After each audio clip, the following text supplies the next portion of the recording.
আরিফ হোসেন আপনি লিখেছেন, কোরবানির সিজন সামনে রেখে গরু ছাগল মোটা তাজা করার জন্য খামারিরা গরুকে ফিড খাওয়ান, এটা কি জায়েজ?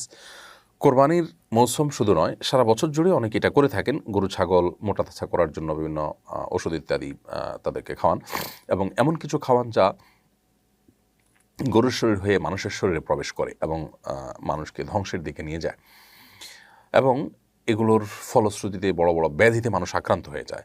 সন্দেহাতীতভাবে এগুলো হারাম এবং গুনাহের কথা। একজন মুসলমান কোনো অবস্থাতেই এরকম কোনো কিছু করতে পারেন না যাতে অন্য মুসলমান ক্ষতিগ্রস্ত হতে পারে। নবী করিম সাল্লাল্লাহু আলাইহি ওয়াসাল্লাম বলেছেন, লা দারারা ওয়ালা দিরারা। ইসলামে নিজে ক্ষতিগ্রস্ত হওয়া যেরকম জায়েজ নেই, নিজে জেনে শুনে ক্ষতির মুখোমুখি করা নিজেকে নিজে, আবার একইভাবে অন্যকে ক্ষতিগ্রস্ত করাও জায়েজ নেই। এজন্য কোনো মুসলমানের ক্ষতি হতে পারে, কোনো মানুষের ক্ষতি হতে পারে, কোনো মানুষ মৃত্যুর দিকে আপনার ধাবিত হয়ে যেতে পারে, কিংবা তার কোনো রোগ স্থায়ী হয়ে যেতে পারে, বড় কোনো রোগের মুখোমুখি হতে পারে, এমন কোনো কাজ করা সম্পূর্ণভাবে হারাম। এটা মানুষ হত্যা করার শামিল। বিধায় আমাদের এই সমস্ত বিষয়ে যে সমস্ত ভাইরা ব্যবসা বাণিজ্য করছেন তাদেরকে আমরা আল্লাহর ভয় যেন তাদের অন্তরে জাগ্রত হয়, আল্লাহর সামনে দাঁড়াতে হবে। দিন শেষে ব্যবসা বাণিজ্য সব কিছু থেকে যাবে, আমাদের আমল, আমাদের কর্মগুলো নিয়ে আমাদের আল্লাহর সামনে দাঁড়াতে হবে। বিধায় আমরা যেন আল্লাহকে ভয় করি এবং এই ধরনের হারাম কাজ থেকে আমরা সরে আসি, এবং মুনাফা আমরা কম করব এবং চেষ্টা করব হালাল উপার্জন করে নিজে যদি আর্থিক অনটন থেকে খুব বেশি বের হতে না পারি তবু সেটাকে মেনে নিব, তারপরও আমি হারামকে কোনো অবস্থাতে মেনে নিব না। শফিকুল ইসলাম আপনি লিখেছেন, কোরবানির পশু লাইভ ওয়েটে বিক্রি করা যাবে কিনা, অর্থাৎ খামার থেকে গরু স্কিলে ওজন করে মেপে কেনা যাবে কিনা।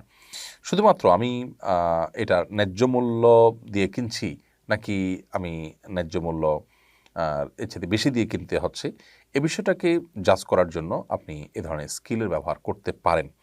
কিন্তু কোরবানির গরু সেটা খুব বেশি মাপামাপি করা, কেজি কত গরু পড়লে সমস্ত হিসেব নিকেশ করা, এটা আসলে কোরবানির যে প্রাণ সেটাকে নষ্ট করে দেয়। সেজন্য এটা না করা উচিত। যথাসম্ভব এগুলোকে অ্যাভয়েড করা উচিত। যদি কোনোভাবে আপনার আসলে পরিমাপ করার কোনো ওয়ে না থাকে, যেমন অনলাইনে আজকাল অনেকে পশু কিনেন, দূর থেকে আপনার পশু সরাসরি দেখতেও পান না, তো সেরকম পরিস্থিতিতে আপনি শুধুমাত্র আপনার ন্যায্যতা নিশ্চিত করার জন্য যদি এরকম করেন সেটি হতে পারে। আর যদি আপনার পর্তার চিন্তা করে শুধু এটি করেন তাহলে সেটা অবশ্যই কোরবানির সাথে যায় না। পৃথিবীর অনেক দেশে আমাদের অনেক ভাইরা আছেন যারা গরু কিনেন, ছাগল কিনেন কোরবানি করার জন্য, বিশেষ করে আপনার সুপার শপগুলো থেকে ছাগল কিনেন কোরবানি করার জন্য। সেগুলো তারা ওজন করে গোশত কিনে নেওয়ার মতোই একরকম পুরো ছাগলের গোশতটা কিনে নিয়ে যান। সেখানে দেখা যায় অনেক কিছু তারা রেখেও দেয়, মাথা, পায়া ইত্যাদি। তো এরকমটি করা জায়েজ নয়। পুরো পশুটা আল্লাহর জন্য কোরবানি করবেন এবং পুরাটাই আপনি আল্লাহর জন্য নিয়ে যাবেন। সেখানে গরু গোশতর মতো বা ছাগল গোশত আমরা কিনি যে, সেরকম আপনি যদি কিনে নিয়ে যান তাহলে সেদের কোরবানি হবে না। বাকি আপনার গরু আপনিই কোরবানি করবেন, আপনার ছাগল আপনিই কোরবানি করবেন, পুরোটাই আপনার হাতে আসবে। জাস্ট এটার ন্যায্যতা নিশ্চিত করবার জন্য আপনি স্কেল দিয়ে মাপলেন, তাহলে সেক্ষেত্রে সেই স্কেলে মাপাটা জায়েজ হবে। মামুন লিখেছেন, টাকা থাকার পরও যদি কোরবানি না দেয় তাহলে কি পাপ হবে? ফোকাহে হানাফের মতে কোরবানি দেওয়া সামর্থ্যবান সচ্ছল মানুষদের জন্য ওয়াজিব। অতএব টাকা আছে, সামর্থ্য সচ্ছলতা আছে, কোরবানি তার উপরে বর্তা, এরপরে যদি তিনি কোরবানি না দেন অবশ্যই তিনি গুনাহগার হবেন। যদিও যে সমস্ত উলামা ইকরাম এটাকে সুন্নত মুআক্কাদা বলেছেন, তাদের মতে সেটি সুন্নত মুআক্কাদা তরক করলে যে ক্ষতি হবে সেই ক্ষতি হবে, আপনার ওয়াজিব তরক করার গুনাহ হবে না।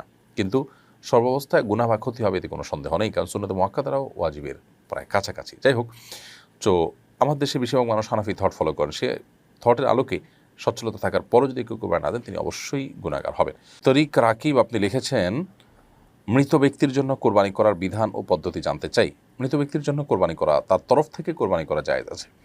সে কোরবানিটা অনেক উলামা ইকরাম বলেন যে জীবিতদের পক্ষ থেকে কোরবানি হবে, তার পাশাপাশি মৃতদেরকে শরীক করা যাবে। আবার অনেক উলামাদের মতে জীবিত ব্যক্তিদের জন্য যেরকম পৃথক কোরবানি করা যায়, সম্পূর্ণ স্বতন্ত্র একটা ছাগল আপনি একজন মৃত ব্যক্তির জন্য তার তরফ থেকে কোরবানি করলেন, এটি করা যেতে পারে। এটার জন্য বিশেষ কোনো পদ্ধতি নেই, বরং আপনি নিয়ত রাখলেন যে আল্লাহ এটা অমুকের তরফ থেকে আমি করছি, অমুক মৃত মানুষের তরফ থেকে করছি, বাস এটুকু নিয়ত করা যথেষ্ট। এবং এটার গোশত আপনার নিজের কোরবানির গোশত যেরকম আপনি খেতে পারেন, এটাও আপনি খেতে পারেন, বন্টন করতে পারেন এবং গরিবদেরকেও দান করতে পারেন। মানতের গোশত যেরকম, মানতের কোরবানির গোশত যেরকম পুরোটা দান করে দিতে হয়, এটা সেরকম না যে সবটুকুই আপনাকে দান করে দিতে হবে, আপনি বাধ্য, ব্যাপারটাই সেরকম।